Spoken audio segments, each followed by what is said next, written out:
Afternoon వంట అయిపోయిన తర్వాత కిచెన్ కొంచెం సర్దలేదండి ఈరోజు. రేర్‌గా కొన్ని సార్లు బిజీ ఉండిపోతుంటాం కదా! మిషన్స్ దగ్గర అక్కడ వర్క్ ఉండటం వల్ల మిషన్స్ దగ్గరికెళ్ళిపోయి కిచెన్‌నయితే పట్టించుకోలేదు. ఇంక సాయంత్రం అయితే కిచెన్‌లోకొచ్చాను. పిల్లలకి ఏదో ఒకటి స్నాక్ చేయాలి. అలాగే టీ పెట్టుకోవాలి కాబట్టి కొంచెం సర్దేశాను. అలాగే ఈరోజు ఉదయాన్నే కొంచెం దోసకైతే వేసుకున్నానండి.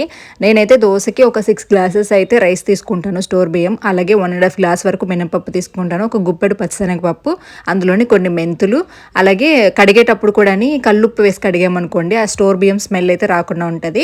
లాస్ట్‌లో కొంచెం అటుకులు, అలాగే మన దగ్గర మరమరాలు ఉన్నా కానీ వేసుకుంటే చాలా బావుంటుంది. మినపప్పు ఇంకొక హాఫ్ గ్లాస్ తగ్గించినా కానీ మన మరమరాలు కానీ, అటుకులు కానీ వేసుకున్నామనుకోండి చాలా బావుంటది. చాలామంది రైస్ కూడా వేస్తూ ఉంటారు. రైస్ కంటే కూడా ఇలా వేసుకొని చూడండి టేస్ట్ చాలా బావుంటుంది. రైస్ కొన్ని రోజులకి ఒక 3 డేస్ తర్వాత స్మెల్ వచ్చినట్లు ఉంటది కదండీ! సో, దానివల్ల ఇలా ట్రై చేయండి. నానిన తర్వాత మిక్సీ పట్టేసి దోసపిండి అయితే రెడీ చేసేసుకున్నాను. తర్వాత అయితే నేను ఒక ప్రోడక్ట్ తీసుకున్నానండి. ప్రోడక్ట్ చాలా యూజ్ అవుతుందని అనిపించింది. ఆల్రెడీ ఫుల్ వీడియోలో కూడా నేను మీకు పెట్టేశాను.